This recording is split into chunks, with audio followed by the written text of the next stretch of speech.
Onto our program. Our presentation today is Building Resilience and Cognitive Reserves, Implications for Successful Aging. I'm Vicki Newell with the Primetime Alive program here at Mary Greeley Medical Center. I want to remind you, if you want to sign up for other programs, or if you're not a member and you want to join, you can go to our website, mgmc.org, and get more information there. So now, on to our presenter. Our presenter today is Dr. Jennifer Margret. Jennifer is a professor of human development and family studies and also serves as the director of the gerontology program at Iowa State University. Please welcome Jennifer.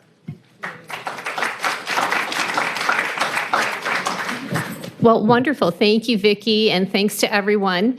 I'll just let you know, you can ask your questions, but I'll be looking for some answers from each of you. So it's not just questions, but looking for your input. So very happy to be here today. I've been at Iowa State. This is my 18th year. It's hard to believe.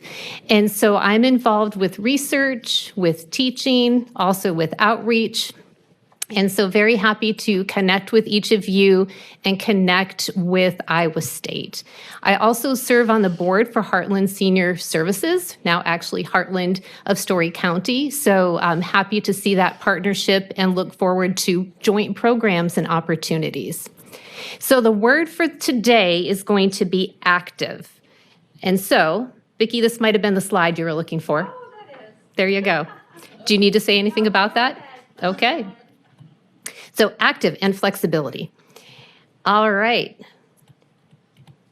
So today we're going to talk about a couple of different concepts. And first, the overarching is resilience. And really, we can think about building resilience in different ways. In talking with folks before the program, I've already invited several people to come down and co-present. You're the group that really already knows about building resilience. So very much kudos to you. And when we build resilience, we can also build cognitive reserve, brain reserve, and ultimately brain maintenance. And we'll talk about those concepts. And in general, we're trying to be successful as we develop and age. So to kick us off, we will talk about what is successful aging. And here's where some answers come in. What does successful aging mean to you? And feel free to shout out an answer. Living independently. Living independently. Thank you. What else? Good health. Good health.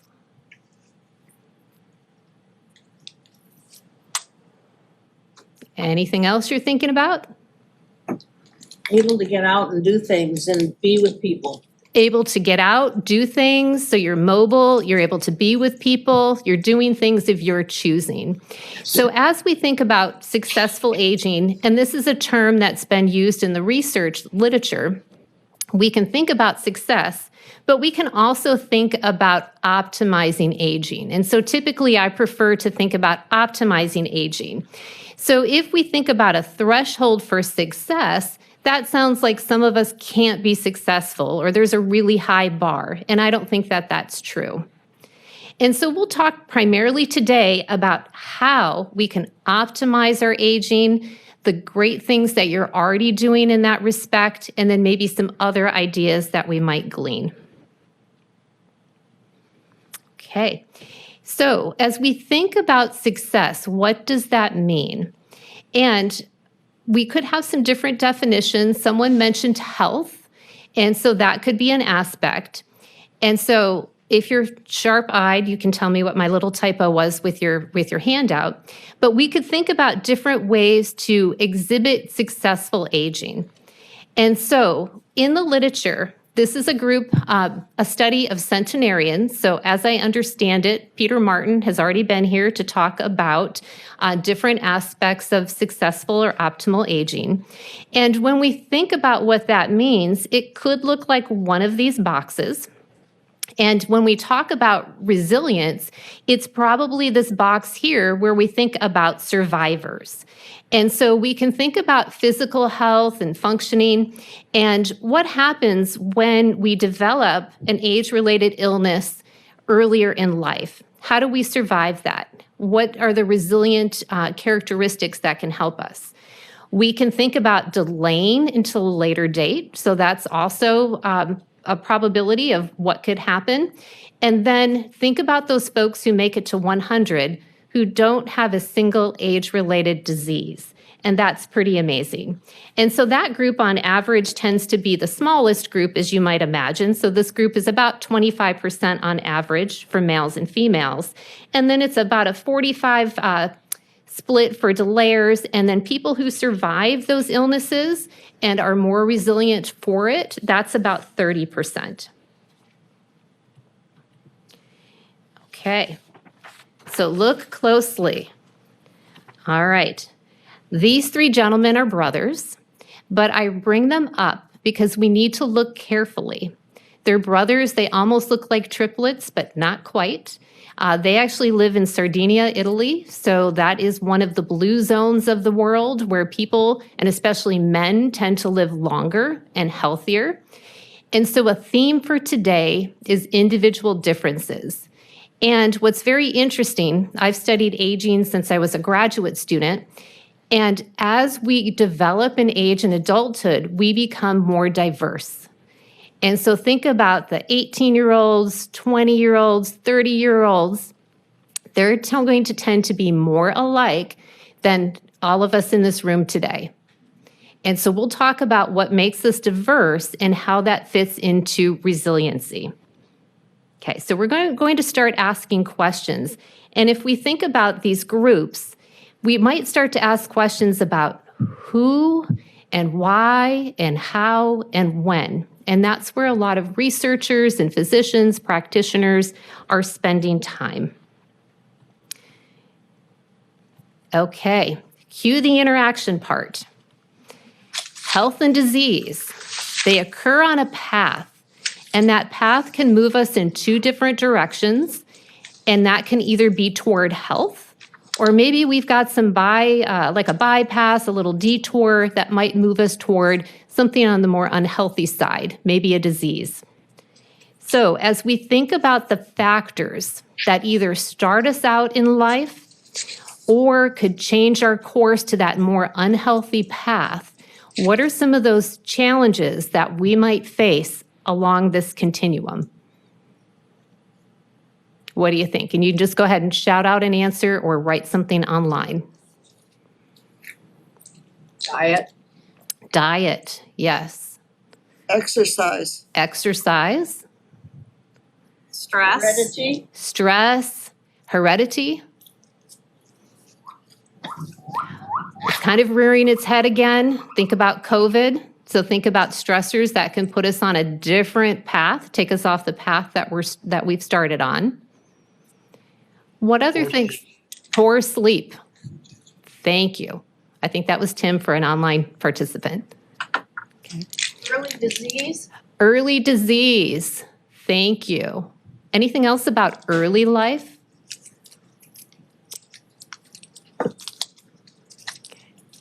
Well, we could even think in utero all the way till now and think about the places basically where we've lived, where we've worked. Okay, what are those environments like and how do they support us or not support us? Okay, so that was a little bit on the challenge side. Okay, as we think about resilience, and Vicki and I were talking, this is a really important concept. And when we think about resilience, basically we think about that ability to bounce back. So for most of us, probably all of us, we've had different challenges all throughout our lifespan. And we think about how do we cope with those events? And of course, it can be just a variety of experiences that we're really in the face of adversity. How do we overcome that? What about building resilience? Now, we talked about at the beginning, I said one word is active. So if you take away one thing from today, think about being active. This is a little bit like preaching to the choir, as they say. You're here. We are active agents in our own adult development and aging, our own successful aging.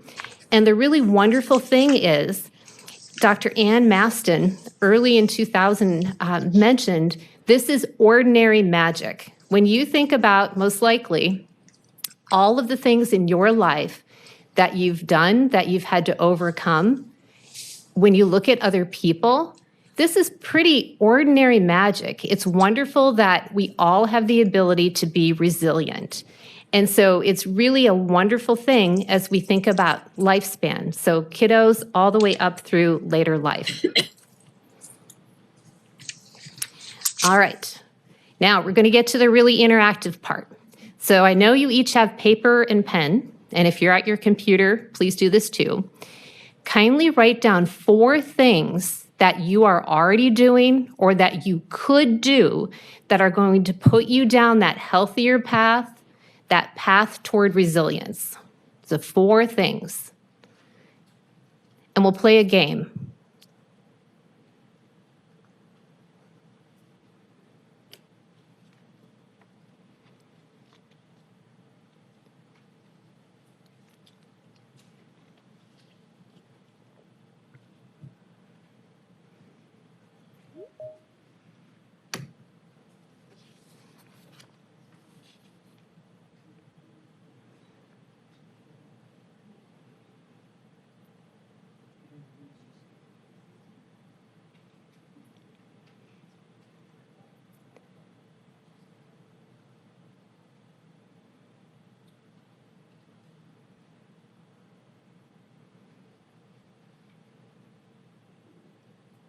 Okay, would another minute do it for folks?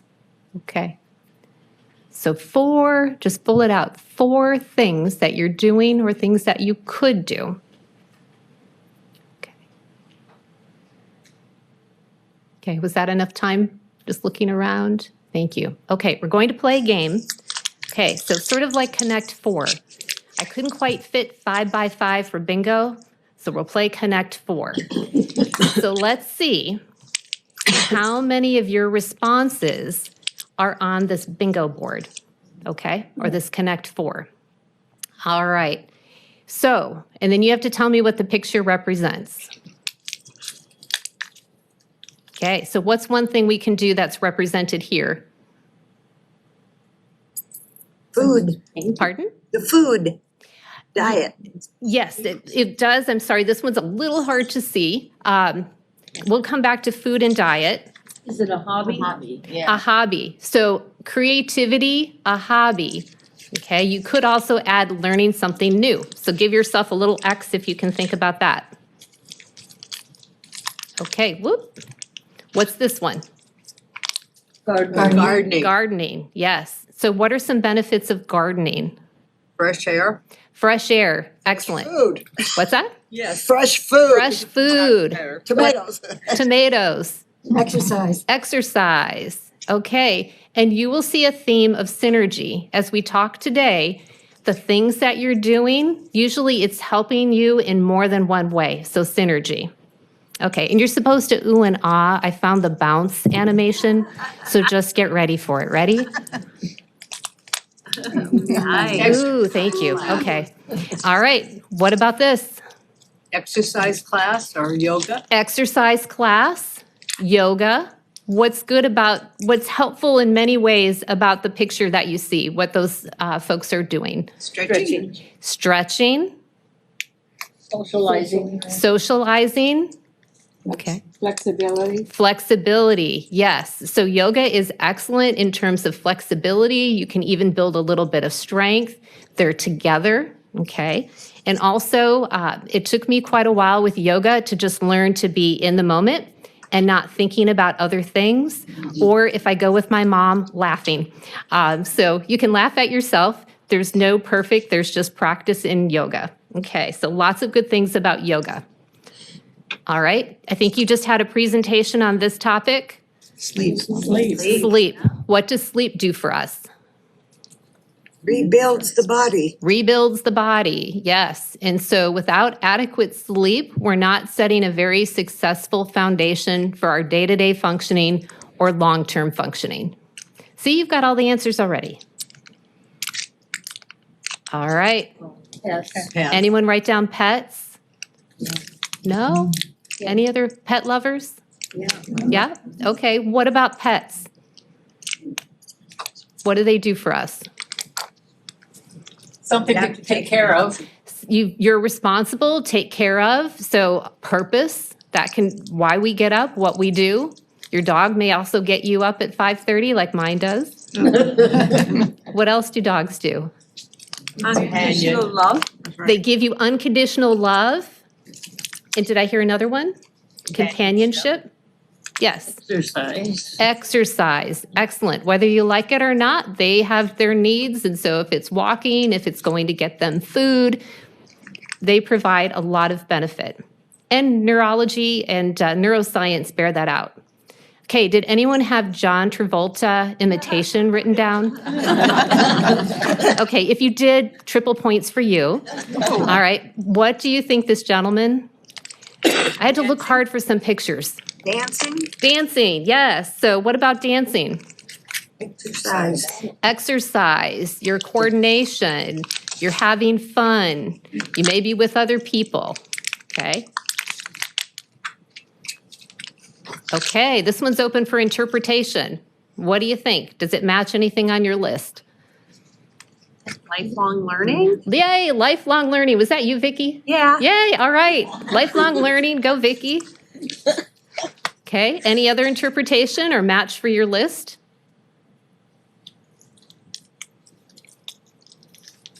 Increase your brain power. Yep, increase your brain power. Do you think there's teaching and learning going on?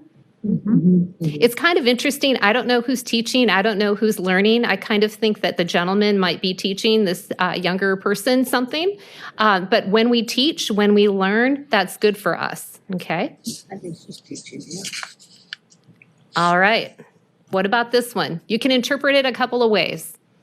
She's is it weightlifting? Weightlifting. Okay, so strength training can be just wonderful. So we think about that resistance and strength training.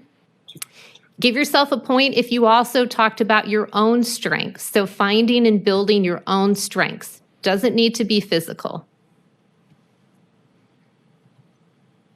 Okay, you're already on this wavelength. What did you have written down about this picture? Good environment. Good environment, yes. So having, I just saw an event canceled for tomorrow due to air quality. And so thinking about a good environment, what else? Being outdoors. Being outdoors, nature. So there's very much a movement around nature and the restorative aspects that nature can hold. And so again, there's research and there's practice to support being outside, being intentional with nature. And then maybe we'll come back to this one as well. There was one that was hard for me to find. Okay, what do you see happening here? Looks like basketball. Basketball, yes. Anything else match the list on your paper? I see 3 generations in that picture. Yes, awesome. Thank you. Multiple generations. There's exercise. People are laughing. And again, we've got the outdoors. Okay. Are you connecting 4? It sounds like people did pretty well. Okay, got a few more to go. All right. Now, did anyone write this specifically down? Probably not. Okay. So thinking about humor. And so the ability to laugh, to see things on that positive side. So there are physiological, cognitive benefits of humor and laughing. Okay. All right. What about this picture? Circle. Manual dexterity. Manual dexterity. Okay, excellent. I didn't think about that. So if you were able to cut this out, kudos to you. I don't think I could do that. Would it be community? Community. Yep. So finding your people. And that's something that I'll come back to later, but you have found some of your people here. And going back to the blue zones, which could be its own conversation, One of the aspects of the blue zones is that where people are living longer, they have a strong sense of community. And so it's us, and we're together, we're spending time, and we may be spending time doing some of the things that you see on the screen. So finding your people, and your people can be resources, they can be supports, both practically as well as emotionally. Okay, whoa, how do you interpret this one? Spirituality. Thank you. Who said that? One, Oh, yay. Great job, Ba. Wonderful. And so I had a hard time finding a picture about spirituality. I'm glad that you got that. I was also thinking nature can sometimes evoke that spirituality, that sense of spirituality. And so that inner sense, that spirituality, you may also think about characteristics of how you see life, of how you might interact with folks. So give yourselves a bonus if you said that. All right. I'm sure we have some of these in the room. What does this represent? volunteers. Volunteerism. And so wonderful. So by volunteering, you're adding to your purpose. You're probably moving around. You're probably interacting with others. Maybe there's creativity, there's communication. So certainly cognitive stimulation. Again, synergy of what we're doing. Okay, we're down to 2. All right. And I think we had a comment about this earlier. What could this box represent? Keeping your brain active. Keeping your brain active. And how might we do that? Do some folks have specific examples? Reading. Reading, excellent. Ollie classes. Ollie classes, wonderful. What else? Cards. Cards, Crossword puzzle? crossword puzzles, other things. Primetime Alive program. Vicky, Primetime Alive, that should have been the #1 answer. Yes. She's like this program. Other things that you're doing. Music. Music, wonderful. Okay, so anyone learned, going back to the hobby that's represented here by painting, think about learning a new hobby, a new leisure activity. How much cognitive stimulation would that be to learn a new language, to learn to play a new instrument or play a new song? Okay, so all of these types of activities. And there could be both formal and informal ways that we are exercising our brain. So we'll come back to that. Okay, anything else on that realm? Go to the library. Going to the library, yes. Any other ones? I read Learning the constantly. computer. Read constantly. There we go. I was crying this morning. Learning a computer. Using a computer. Okay, that is a challenge, yes, for some of us, yes. And your phone. And your phone, okay. I'm a tech wizard until my 19-year-old comes home, and then I know nothing. So, yeah, working on that. Okay, last one. All right. Triple points if you mentioned karaoke. Okay. And so, again, singing, you're singing the words, it's cathartic. You're memorizing, repeating the words, it's cathartic in terms of emotions. So, singing. So, how did you do? Did you connect 4 of these in a row? Oh, yeah. Anybody connect 4? Maybe? All right. What if your connect 4 looked like that? Anybody go outside the lines or up and down? All right, be creative. Okay, so a lot that we can do. You already know some of the tools for building resilience. So let's keep talking about that theme. Okay. All right, well, and let me ask you a couple more pictures or a couple more questions about the pictures. What else do you know? What else do you notice about these pictures? Are there any themes? Smiling faces. Smiling faces. What else? Reducing stress. That is an amazing thing you can do for yourself. Quite active. People being active, people being engaged. Okay, so there's movement. Okay, so I'll come back to this, but to cut the story very short, it would be people, purpose, and movement. Those are 3 wonderful things that we each do and can continue to do for ourselves. People, purpose, movement. Any other observations about the pictures? Connections. Connections, yes. Okay, wonderful. See, I told you, you all have the answers. Are there any thoughts or questions right now? We'll pause there. Other thoughts or questions? Okay. How do you get someone active? And, you're married and one's active and one's not active. How do you get them going? Okay, so we won't name names. And so the question is, what do you do if one person wants to be really active and maybe a partner, a sibling, or neighbor, somebody else that you're close to doesn't really want to be so active? I'll ask you that question. How would you approach that? I just keep doing it and hoping they just decide they want to do it. Yep, keep doing it. Could be one answer. What else? He tells me I'm mean. Oh. Maybe there are enjoyable parts or an aspect of what you're interested in that's your partner, someone else could be interested in. If we go back to that picture of those three gentlemen, those brothers at the beginning, individual differences. And everyone is built a little different. We grow and develop a little bit differently. And so people will often have strong feelings about what they'd like to try or not try. And sort of, there are some folks who are more on the risk taking and I'll try something new, and other folks, I'd like to continue with what I know, or I'd like to choose maybe something else and something that feels more comfortable. So I don't know that there's really an answer to that other than trying to find some other opportunities that both people would enjoy, or again, aspects of one particular part that someone might like more than another piece. Because again, there's a lot of synergy, a lot of different components in each of these activities and approaches. So maybe there's a nugget of something that a partner might like, for example. Good question.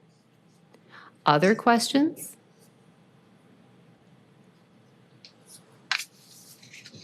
Okay. And then you're making me think about people's perceptions. And when people hold sort of things, that are important to them, or they have a strong point of view, sometimes that can be very challenging as a close other. So we might think of that as a challenge, but maybe try to reframe it that opinion or strong perception there might serve that person pretty well. And so as we think about whether it's a teenager, we think about ourselves as adults, sometimes it's that grit or that kind of strength that may turn out to be a little bit challenging day to day, but probably can serve the person pretty well. Okay. All right. Well, let's talk a little bit more about resilience.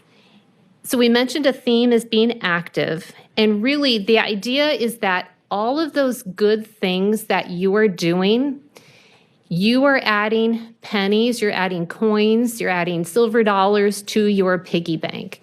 So as we think about reserves, it's truly like filling up your bank. So what we want to do is tip the scale so that we've got more on the reserve side. So we will have resilience if we have a physical challenge, a relationship challenge, a COVID challenge, a house-related challenge. And so we want to keep building up reserves.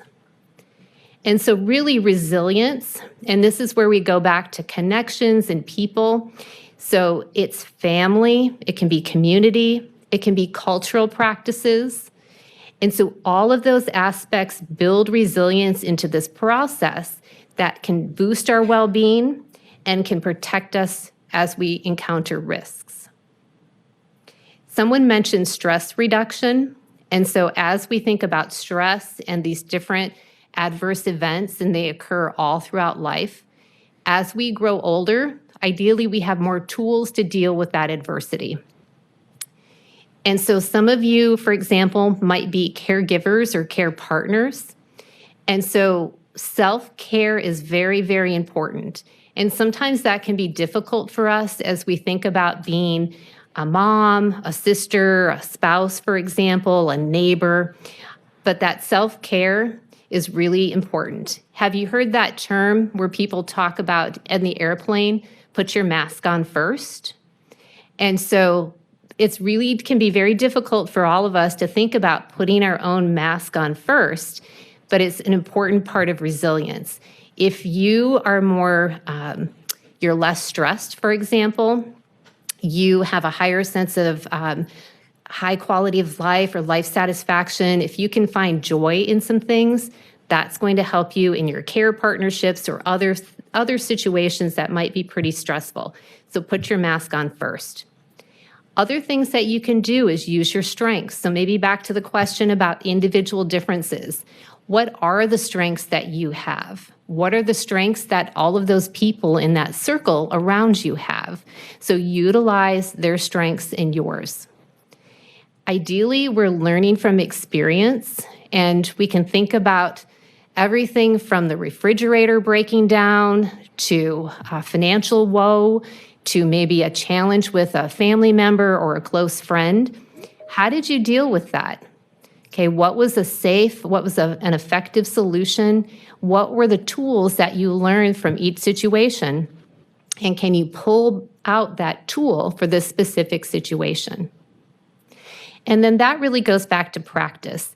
And so being a gerontologist and thinking about this every day for the last, a long time, couple of decades, we can all change, we can all grow, nothing is set in stone. So that's what's really exciting about lifespan development is that we always have these opportunities. So resilience. Any thoughts or questions there? Any great examples?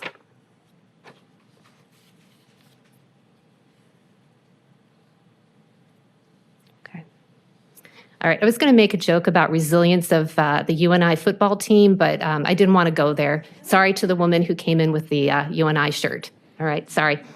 All right, so we'll keep thinking about resilience. All right, a main focus of what we wanted to talk about today. Again, we've got this theme that we are agents of action, we can do something. So the topics that we wanted to talk about are here in terms of cognitive reserve. So again, when we think about reserve, we think about we've built up this bank. We've got a lot of coins in the piggy bank. And what the reserve allows us to do is to be adaptive. So when we have a new stressor, a new opportunity, so something perhaps very positive, this reserve tends to be predictive of positive outcomes. And there's a lot of research that's occurring around cognitive reserve. And again, it's a lifespan concept. So early in life, we start growing and developing just in utero. It's a lifespan process and it's very active. So the things that we mentioned in that Connect 4 are all going to help cognitive reserve. So it's an active process. It's not something that ends, okay? So it's not just that our genetics send us down a path that we can't change. Genetics are certainly important, but lifestyle choices that we're able to make, access that we are able to have can help us with cognitive reserve. Now, brain reserve. Now, this is something that is also the idea that our brain structure, we can build up capital. So we can keep growing neurons and connections between neurons. And ideally that cognitive reserve, these things are interrelated, the lifestyle, the behaviors, the choices, the health that we're trying to promote are going to help us with that brain reserve.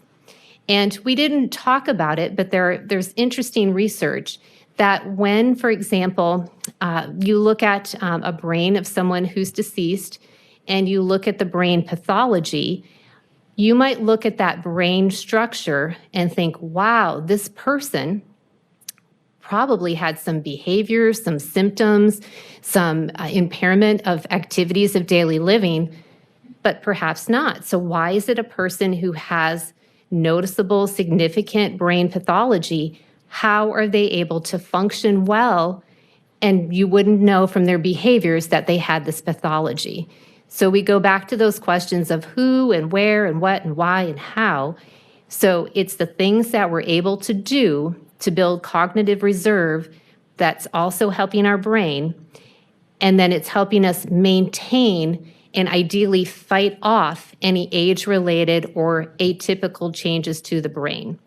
So again, we want to build the reserves, and these two pieces, the cognitive reserve and the brain reserve, are very active. So again, the word for today is active.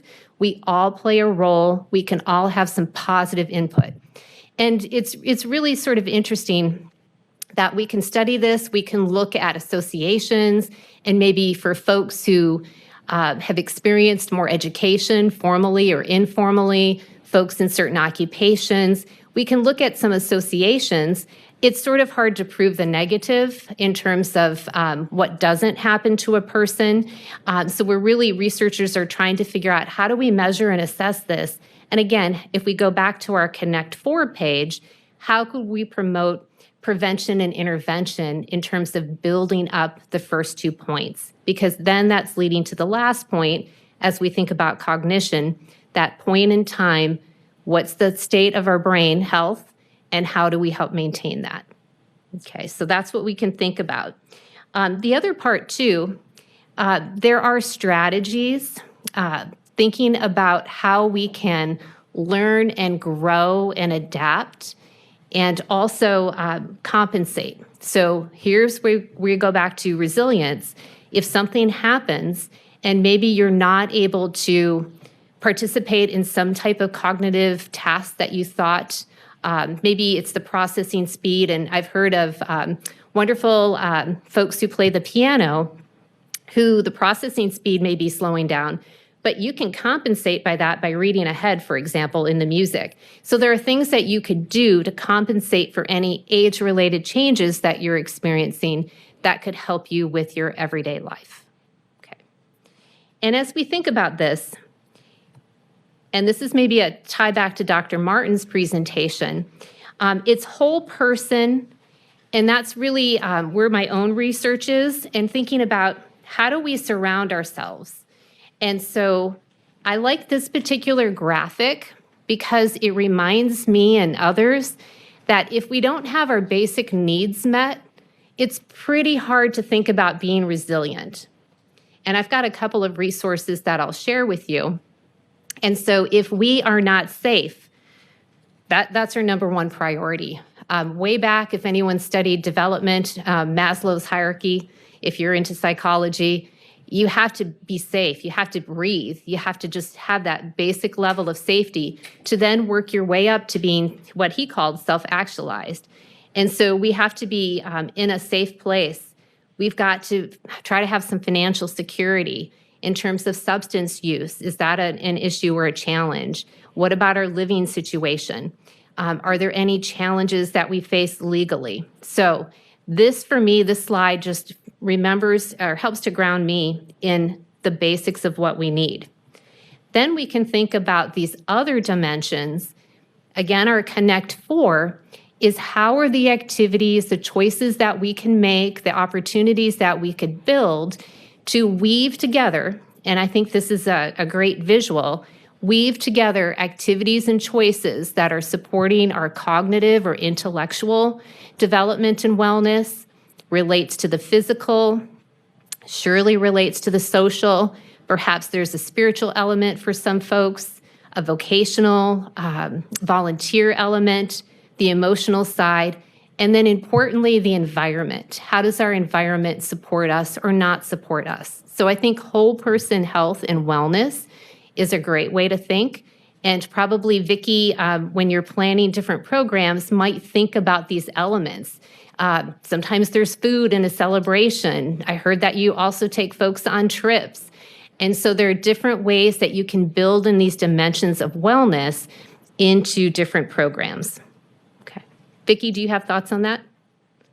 No, I'm a recreation therapist by trade, and so that's the dimensions of wellness is kind of always the areas that I'm looking and making sure we're not just focusing in on the physical all the time, because there's so much more than that. Yes, awesome. And just for folks online, so Vicki's, you said a recreational Therapist. therapist. sometimes you might have that tendency to think about the physical, but needing to remember there are these other dimensions. And again, if you're working out, it's going to be more fun. You're probably more likely to do it if you're exercising with a friend, for example. Okay? So thinking about this additive effect. All right, as we think about some closing comments, again, encourage you to think about people. And notice that I did include the dog over here. So think about your people. Think about purpose. And I'm not sure that I mentioned Shirley Smith early on, and I don't know if anyone in the audience knows Shirley. She came back to Iowa State after 60 years to finish her undergraduate degree. That was her idea of a retirement gift and her husband's gift to her. That's super amazing. This is a gentleman, I had just run a marathon. I'm thinking, yeah, I ran a marathon, did great. This gentleman's 100, and he's yes, he's been a runner in multiple marathons. So amazing. So we don't have to all go back to school and earn another degree or a degree to start. We don't all have to run a marathon. There can be a lot of ways that we find purpose. And that's intentionally why I put this picture of this gentleman. He lives in Sweden, or at least he did at the time, on a small little island that during the winter months, there are 16 people. Can you imagine being on a small island, a mile by a mile, and it's you and 15 people and your dog? So very important and probably provides some purpose to this gentleman. This is a woman who also at the time lived on that same island. And you can see here, hopefully you can see she's a painter. And this is her daughter and then a grandchild. And so purpose, what's your purpose? And again, maybe it's volunteering, and we had this theme of intergenerational as well. And then finally, movement, whether that's informally, whether we need assistive devices, whether we employ technology. As we think about group, how are we moving? So some, again, different aspects of how we can support resilience. Okay, some resources for you.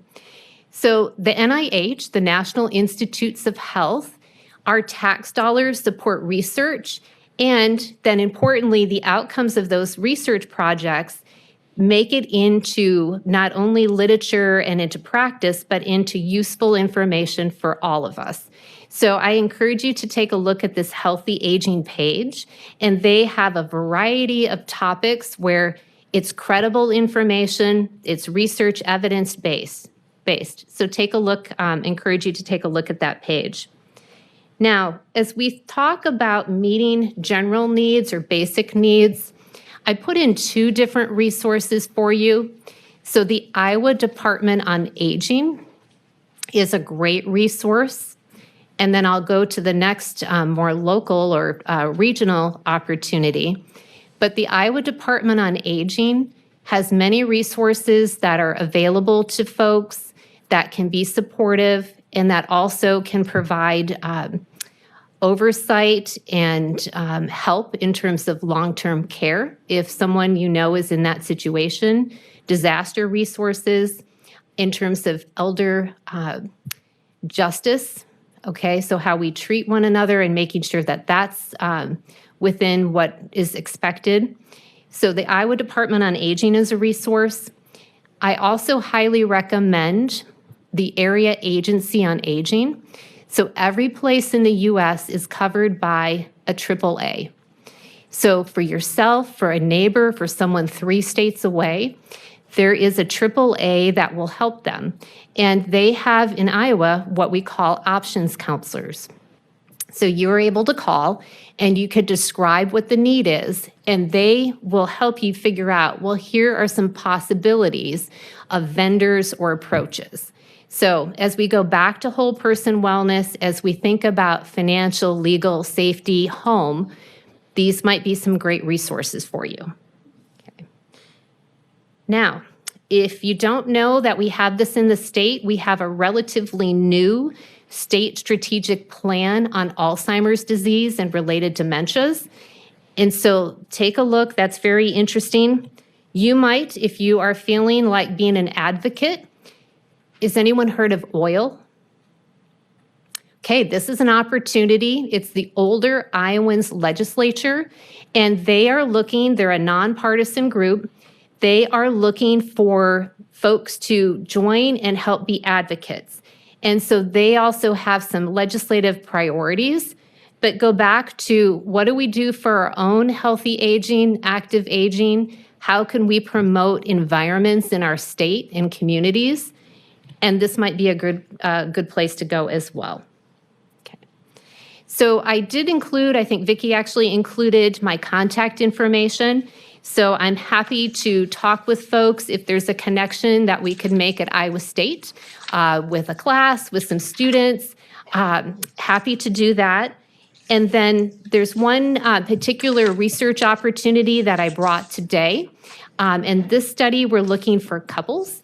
And so if you happen to be in a couple or know couples, we're very much appreciative of trying to include a diverse sample. We're hearing Ames, but across the state.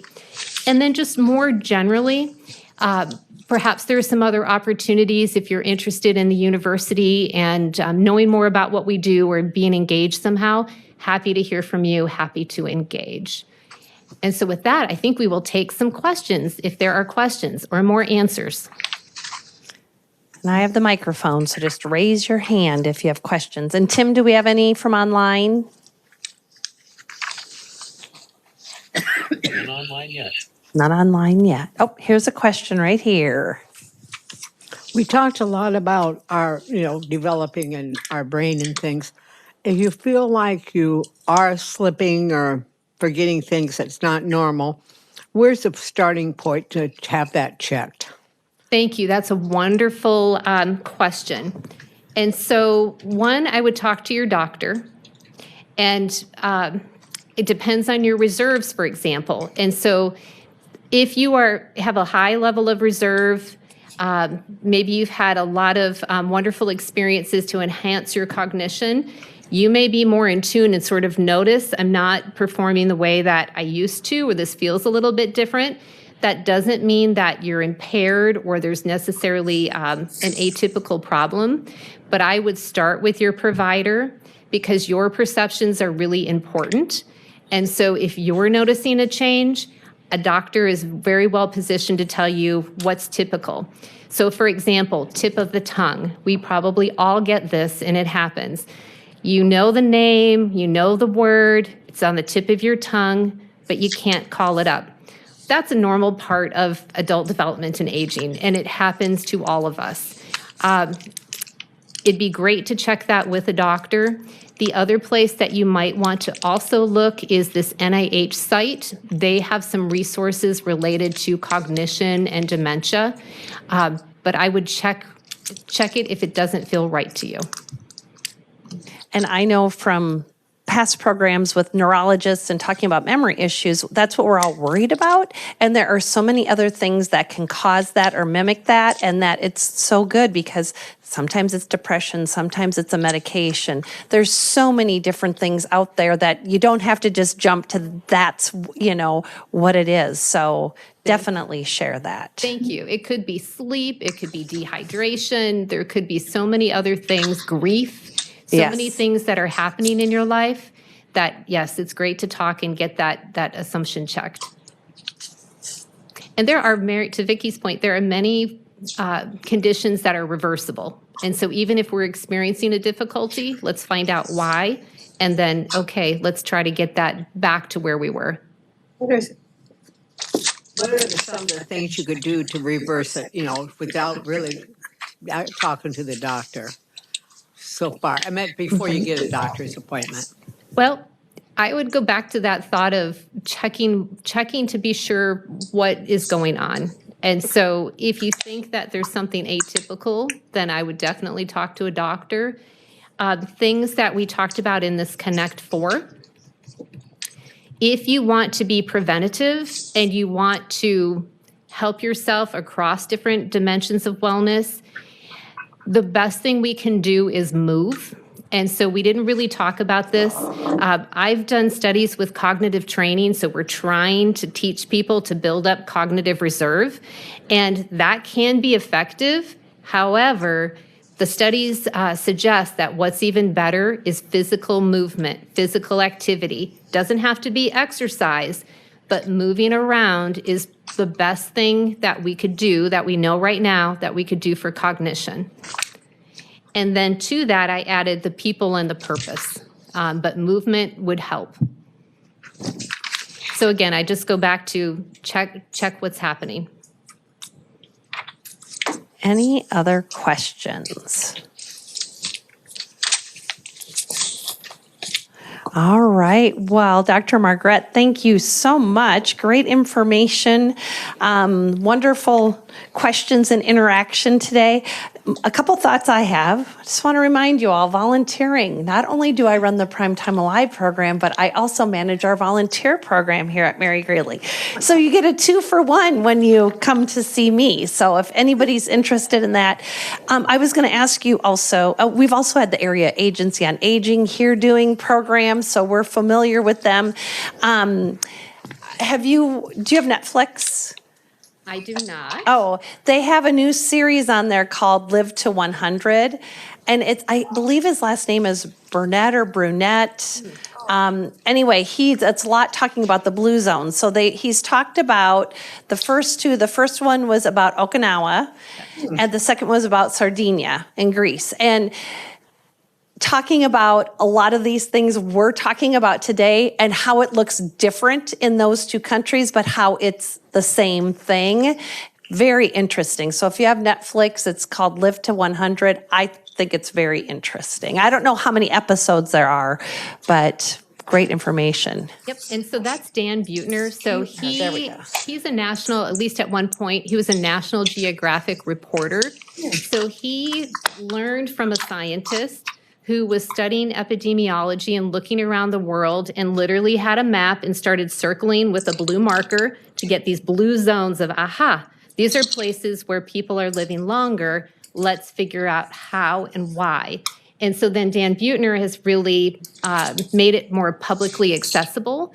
And so that Netflix series sounds really interesting. If you go to the Blue Zones website, bluezones.com, there are some wonderful videos. One of the videos in the areas I really love is in Costa Rica. And they show a woman who is basically living in very poor conditions. So she probably doesn't have much running water, indoor plumbing. By monetary standards, this does not look like she's living well in terms of monetary. But when you see her being active, interacting with younger folks, people coming to visit her generosity, it's amazing. And so a lot of what the Blue Zones boil down to would be people and those connections, moving naturally. So if we lived in Sardinia, Italy, we could walk 10, 15 miles up in the mountains, come down, drink wine, have some good Mediterranean style food, and you're happy. So it's connections, it's diet, so many, many aspects. Can I ask you a quick question? Because it was just now you threw in Costa Rica. Do the blue zones tend to be more in warmer climates? Perhaps that's a thought. Sorry, Iowa, but they also seem to, we have some longevity spots in Iowa. yeah. So part of it is with the true blue zones is that they seem to be isolated. So a couple of them are islands. And so you can think about genetics, you can think about the environment. What's really interesting is there was one study that was following people from Costa Rica who moved from that blue zone to another area. And they weren't necessarily healthier than anybody else. So there does seem to be something about that environment where it's the people, it's the diet, it's the exercise, all of those things, that stress reduction, those intergenerational connections that are helpful.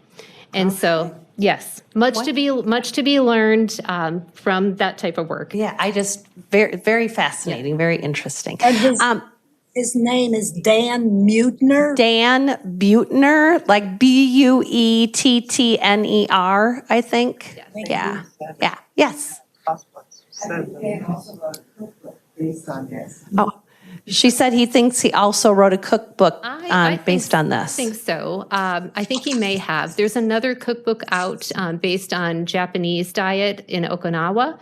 And there are two brothers who are doctors and researchers who've also written that book. So that, again, Dan Buettner has done some wonderful things, and they're based on research. And then there's other work from the researchers themselves. So you can find some Mediterranean type and Japanese style diets. Part of it is how you're doing it. So in terms of the Japanese diet, as I recall, eat until you're 80% full and then stop. Think about filling your plate in the kitchen versus having sort of family style on the table. So there are also, in addition to the actual food and nutrients, ways that you can change your behavior around meals that might be helpful to you. All right, very good. Our next program coming up is Tuesday, September 26th. It's Preventing, Detecting, and Reporting Medicare Fraud here in this auditorium, 2 p.m. And then this Friday, I believe, we're mailing out our October through December program. So you'll be getting that in the mail soon. And I also always send it out via email too. So you should be getting that within the next week. Yes? Did you say that we have areas in Iowa of the blue zone? Well, we haven't called it that. So some collaborations with Dr. Martin. Will you repeat what she? Oh, sure. The question was, in Iowa, do we have any blue zones? I don't know that we've called it that or explored in the same way, but looking at the northern and sort of like a C shape around, at one point we were looking at longevity and different communities. So there's more work to be done. Dr. Martin works really closely with Iowa centenarians, and that is a question yet to be answered. But there were some inklings of special longevity, perhaps. And in general, though, Iowans do live longer than. We do. We are in the top, maybe, I can't recall exactly, maybe the top 25%. There are some states that struggle. As I recall, back to the warmth and back to maybe community, Hawaii traditionally has the highest longevity, the life expectancy in the U.S. And so perhaps related to some of those cultural, environmental aspects that we talked about with blue zones. And then certain communities, for example, in the South, where perhaps some dietary types of approaches haven't been so helpful in terms of cardiac health, obesity, et cetera. All right. More. Well, we got more questions here. Go ahead. My mother will turn 100 in December. She was active in church. She was active doing hospital work. She was a walker. She was a talker. And she fell twice. This is kind of funny. People were razzling her. She fell twice and broke her kneecap, one in front of the Catholic Church and one in front of the Methodist Church. So they said, maybe you should decide to quit going to church, breaking your bones and stuff. But she has a very positive attitude. She has macular degeneration and she walks with a walker, but her memory is pretty good. And she can play bingo with giant bingo cards. And Just for those online, we have somebody sharing about their mother that will turn 100 in December, and she's done some great things, but now she does have some health challenges, but yet she's very positive and stays connected and involved. So that's that reserve, right? That is that reserve, and being able to have that positive attitude and compensate. So if your eyesight's troubling you, blow it up. Use the bigger bingo card. So if you can find those things that you love and want to continue to do or start doing, you can find ways to do it. But the other day when I was there, she made a comment and she said, I think I've been blessed. Even though I can't see, I don't have to sit at mealtime. I listen to all these people and all they talk about is their aches and pains. I have none. And so she's happy the way she is. Did we have another question? Yes. Well, my mother had macular degeneration, but she lived until the age of 98. Oh, wow. She was very positive. And yeah, and then another person whose mother lived to 98 and had macular degeneration, but was still very positive. It's a choice, right? It's a mindset, and being able to draw upon our reserve and those connections we've created. And see the positives in what you have. So oftentimes I'll hear people say, well, I'm okay, I'm doing pretty well, and I'm doing better than my neighbor. So it is some of that attitude toward gratitude that can be helpful. Right, absolutely. How do you find Live to 100? You mentioned. It will Live to 100 is on Netflix. So I don't know if you don't have Netflix, I don't know if you can stream it some other place or if you can Google it online. It's called Live to 100, but it sounds like the Blue Zones website has probably similar type. It has some videos, and then again, there are some paperback books that you can buy about the Blue Zones. And as I recall, looking in other places, Denmark, for example, there's a happiness quotient. So countries are rated on how happy people are. So there's work to see, why are people so happy when it's dark 12 hours a day? And so it's the cultural practices, the connections, the families, making cozy environments. So looking for the positive. So everybody that's here signed up online and I have their email. Would you be willing to send me some of those links to some of this and then I can just share it out to everyone? Sure can. I can do Happy that. to. Thank you. And it doesn't have to be a rush. I know you're busy, but just at some point we can do that. All right. Okay. Well, so reminder, you'll be getting your October through December programs here soon. Please fill out your evaluations. You can drop them off in the basket up above. Thank you for coming out, everyone, today. Thank you, Dr. Margaret. Great program. And thank you for joining us. Thank you. Give yourselves all an A. So fantastic. Thank you.